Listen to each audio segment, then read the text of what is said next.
caros alunos e alunas, sejam muito bem-vindos, muito bem-vindas a mais uma aula do canal Leide Explica.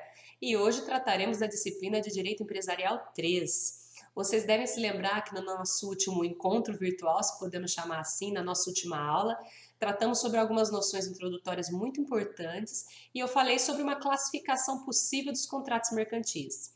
Vimos que os contratos mercantis, também chamados de contratos empresariais, podem se classificar basicamente em três categorias: os contratos de sociedade, os contratos de intercâmbio e os contratos de colaboração. Eu falei também naquela oportunidade que o contrato de compra e venda mercantil, que é uma das espécies já estudadas por nós, se enquadra como um contrato de intercâmbio. E hoje daremos continuidade aos nossos estudos, tratando de mais uma espécie de contrato mercantil. Vem comigo, vamos começar então com os nossos slides. E o objeto da nossa aula de hoje nada mais é que o contrato de representação comercial. O contrato de representação comercial, já adianto, é uma modalidade de contrato de colaboração. E sempre é bom lembrar os conceitos, né? Apesar de termos tratado com mais profundidade na aula anterior, eu vou relembrar muito rapidamente aí quais foram os conceitos que tratamos naquela oportunidade. Primeiro, quando falamos de contratos mercantis ou empresariais, que são aqueles celebrados entre empresários, lembrem-se, contrato mercantil ou empresarial é o contrato entre empresários na forma do artigo 966 do Código Civil. Podemos falar basicamente em três modalidades: contratos de sociedade, que são aqueles contratos em que os contratantes eles reúnem esforços para o desenvolvimento de uma atividade mercantil comum, ou seja, os interesses são convergentes, eles se unem para desenvolver uma atividade mercantil comum. Nos contratos de intercâmbio, de outra parte, nós temos aí interesses divergentes, contrapostos. Um quer uma coisa e outro quer outra. No contrato de intercâmbio, falamos aí em troca, intercâmbio de bens, produtos e serviços. Uma parte quer vender e outra quer comprar. Exemplo que tratamos, contrato de compra e venda mercantil. Por fim, temos os chamados contratos de colaboração e o contrato de representação comercial que trataremos hoje é uma das modalidades. Por isso é sempre bom lembrar o conceito. Vamos tratar do conceito de contrato de colaboração com um pouquinho aí mais devagar, um pouquinho mais de detalhes. Então, contrato de colaboração. O contrato de colaboração é considerado como um contrato híbrido, né? Ele não é nem um contrato de intercâmbio e nem um contrato de sociedade, ele seria um meio termo. Nesse contrato de colaboração, nós temos a figura de um colaborador e de um fornecedor. E qual é o objetivo? O objetivo é a união entre esses empresários para que haja uma potencialização do negócio. O objetivo do colaborador nada mais é que ampliar ou criar até mesmo um mercado para o fornecedor. Ou seja, o fornecedor sozinho teria um mercado pequeno.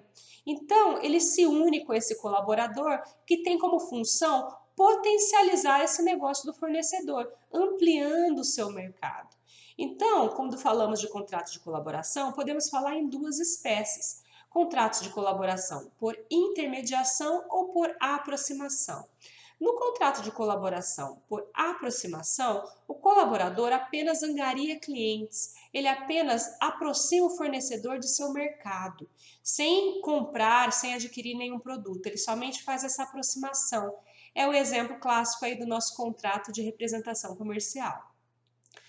De outra parte, quando falamos aí de contrato de colaboração por intermediação, o colaborador, além de aproximar, angariar clientes, ele mesmo compra produtos para revender. Ele faz uma revenda. Temos aqui, por exemplo, o contrato de concessão, tá? Temos a concessionária. Dando sequência, então, aos nossos estudos. Quando eu falo do contrato de representação comercial, eu falo de uma lei específica, que é a Lei 4886 de 65. Recomendo muito a leitura desta lei, tá? É a lei específica da representação comercial. E o que é uma representação comercial? É um contrato por meio do qual uma das partes, que é o representante comercial autônomo, obriga-se a obter pedidos de compra e venda de mercadorias fabricadas ou comercializadas pela outra parte, que é o representado. É o que está, inclusive, no artigo 1º da Lei 4886 de 65. Lembrando que, quando eu falo de representante comercial, eu posso ter uma pessoa física ou uma pessoa jurídica. E nesses casos que tratam a lei, eu estou falando da representação comercial autônoma, sem relação de emprego, onde o representante desempenha num caráter não eventual, ou seja, ele é empresário, tá? Como estamos falando de uma representação comercial e sobre o aspecto mercantil.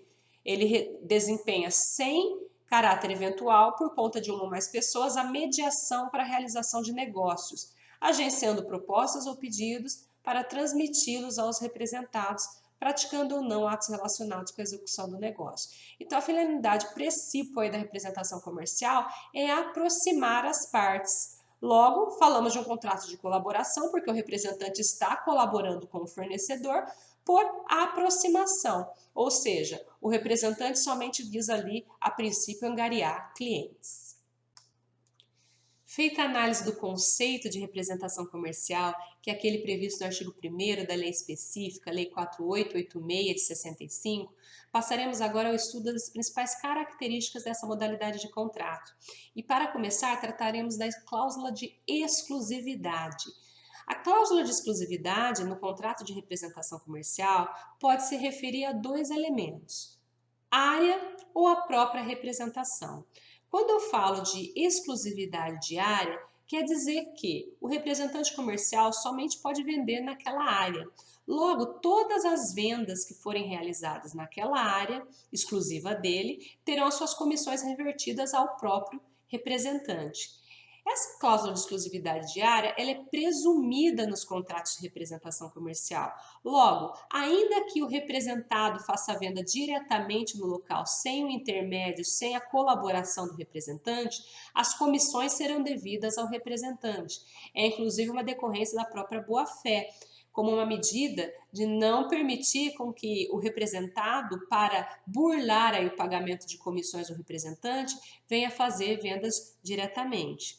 Essa cláusula é presumida. Logo, ainda que não conste no contrato de representação comercial, ela existe e as vendas aí devem ser revertidas ao representante. Lembrando que delimitação de área de atuação é uma cláusula essencial do contrato de representação. Deve existir sempre. Eu sempre devo delimitar a área de atuação. E essa exclusividade, ela é presumida. Se eu quero algo de forma distinta, devo prever expressamente que não haverá a tal da exclusividade de área. De outro lado, eu tenho a cláusula de exclusividade de representação. Quando eu falo exclusividade de representação, quer dizer que o representante somente pode representar aquele representado, aquela empresa. Aí eu falo de uma lógica diferente da anterior. A princípio, o representante ele pode representar quantas empresas ele quiser, quantas empresas forem convenientes para ele. Ele não tem uma exclusividade de representação. Para que haja essa exclusividade de representação, é necessário o ajuste expresso. Eu devo prever expressamente no contrato de representação comercial. Vejam, a lógica é diferente da diária.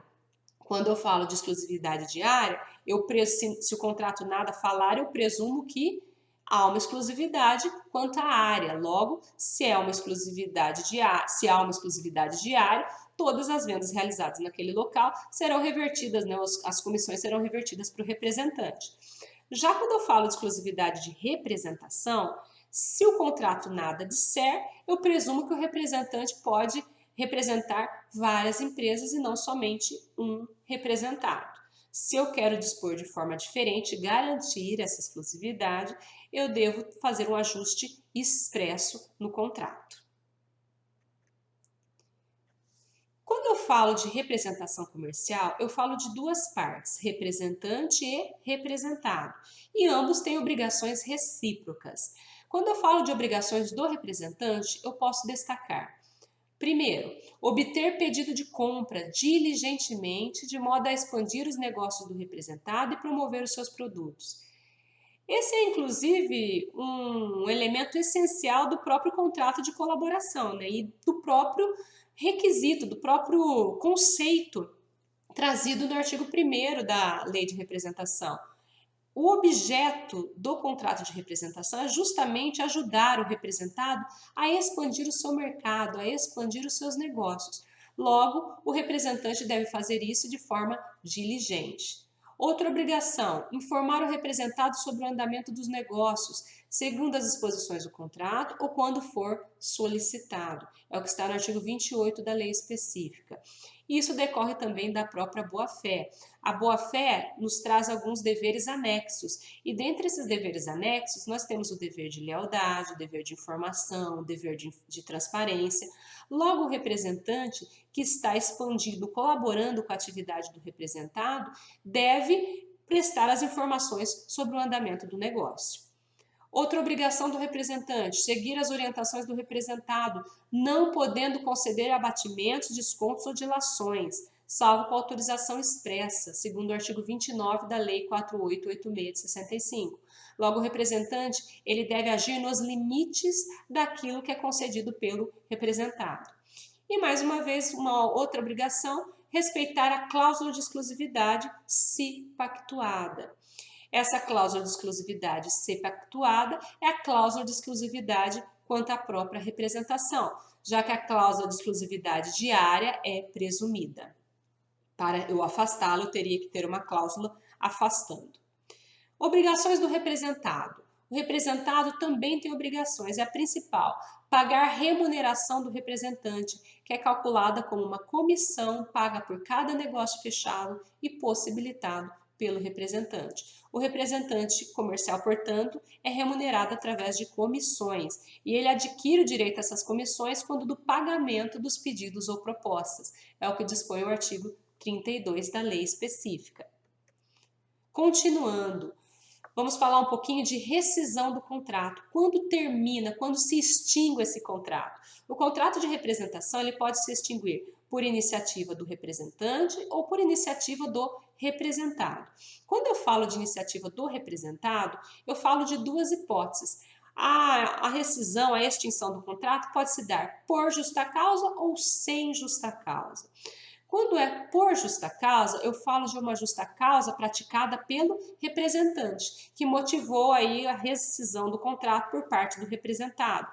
A lei fala, no artigo 35, nas hipóteses que justificariam essa justa causa, até redundante, que seriam motivos justificadores da dispensa aqui, da rescisão. Na verdade, que não é uma dispensa, não é um contrato de trabalho, mas é uma modalidade de extinção contratual. Então, quando falamos de justa causa, falamos que o representante descumpriu suas obrigações. Logo, o representado não precisa pagar nada a ele, podendo ainda pleitear perdas e danos se tiver sofrido algum prejuízo resultante daquele ato que originou a justa causa. E o que seria considerado justa causa? Desídia no cumprimento das obrigações, ou seja, desleixo, relaxo no cumprimento das obrigações pelo representante, prática de atos que importem descrédito comercial do representado, falta de cumprimento de qualquer das obrigações inerentes ao contrato, condenação definitiva por crime considerado infamante e força maior. De outra parte, eu tenho aí a rescisão do contrato sem justa causa. Não houve nenhum motivo que justificasse aquele término do contrato. Foi apenas a vontade do representado. Nesse caso, o representado, se for um contrato por prazo indeterminado, pagará uma indenização no montante não inferior a 1/12 do total da retribuição oferida durante o tempo em que exerceu a representação. E se for um contrato por prazo determinado, essa indenização vai corresponder à importância equivalente à média mensal da retribuição oferida até a data da rescisão, multiplicada pela metade dos meses resultantes do prazo contratual. Então, para chegar ao valor aqui no caso de um contrato com prazo, eu vou fazer uma média da retribuição até aquela data da rescisão e vou multiplicar pelo número, pela metade do número de meses que faltariam aí para terminar esse contrato. Lembrando que quando eu falo de rescisão sem justa causa, é necessário um pré-aviso, ou seja, avisar antecipadamente aquele representante de que o contrato vai acabar. O pré-aviso estipulado pela lei é de no mínimo 30 dias. Se eu não observar esse prazo, eu posso optar por pagar 1/3 das comissões dos 3 meses anteriores. Seria uma espécie de pagar aviso prévio indenizado, né, para equiparar um pouquinho aí com a esfera trabalhista, mas não tem natureza trabalhista, ressalto, nós estamos falando de um contrato mercantil, sem vínculo de emprego, conforme dispõe até o próprio artigo 1º. E quando eu falo de rescisão ou extinção do contrato, eu também posso falar de uma extinção por iniciativa do próprio representante. Mais uma vez, pode ser por justa causa ou sem justa causa. Quando eu falo por justa causa, estou me referindo a um ato praticado pelo representado, uma justa causa do representado. Quando eu falo sem justa causa, é quando não há um justo motivo. Nesse caso, também deve ser dado o pré-aviso, né? Lembre-se do pré-aviso de 30 dias. O representante, ele pode optar aí pela rescisão do contrato por justa causa nas seguintes hipóteses: redução da esfera de atividade do representante em desacordo com as causas do contrato, quebra direta ou indireta da exclusividade se prevista no contrato, fixação abusiva de preços em relação à zona do representante, com o exclusivo objetivo de impossibilitar a alienação regular, não pagamento da retribuição, ou seja, das comissões na época devida, e força maior. Logo, temos aí um rol tanto de justas causas para rescisão por parte do representante, como por parte do representado. É o que dispõe o artigo 35 e 36 da Lei 4886 de 65. Relação de emprego. Aí estamos num ponto aí bem interessante. Vocês devem se lembrar que quando falamos de relação de emprego, nós aplicamos aí o princípio da primazia da realidade, que significa, em linhas gerais, que eu devo prestigiar a forma como ocorreram os fatos, em detrimento dos documentos. O que vale mais, os documentos ou os fatos? Na esfera trabalhista são os fatos, em razão desse princípio da primazia da realidade. Logo, se eu tiver um contrato de representação comercial com o objetivo de mascarar, fraudar a legislação trabalhista, eu poderei ter o vínculo de emprego reconhecido. Nesse caso, nós temos que relembrar novamente aí os requisitos da relação de emprego. Logo, se eu tiver um representante comercial que atue com subordinação jurídica, não eventualidade, onerosidade, pessoalidade, ou seja, com todos os requisitos da relação de emprego previstos no artigo 3º da CLT, ainda que haja um contrato escrito de representação comercial dizendo que não é vínculo de emprego, se houver uma demanda judicial, uma ação na Justiça do Trabalho, esse vínculo poderá ser reconhecido e conferido, portanto, todos os direitos trabalhistas relativos àquela relação de emprego. Precisamos sempre ter em vista que os contratos eles não podem servir para burlar, para ser atos de simulação. Logo, aquele representante comercial que a lei trata, a Lei 4886 de 65, é o representante comercial verdadeiro, autônomo, sem vínculo de emprego. Se houver aí alguma forma de maquiar aquela relação de emprego, eu poderei reconhecê-la em juízo. Aqui eu trouxe um pequeno exemplo, né, mnemônico, um método mnemônico, as letrinhas para guardar, os requisitos da relação de emprego, a gente usa a palavrinha shop. A habitualidade não é muito técnico, seria um conceito mais para o trabalho doméstico, mas dá para lembrar que está relacionada à não eventualidade. Então, shop são as primeiras letras dos requisitos da relação de emprego, somente para memorização. E, finalmente, falência. O representante pode falir, não pode? Ele é um empresário, ele está sujeito à falência. E se ele falir, o que acontece com os direitos do representante? A lei fala no artigo 44 que o representante ele tem direito de se habilitar como credor na falência para receber os seus créditos, suas comissões vencidas e vincendas.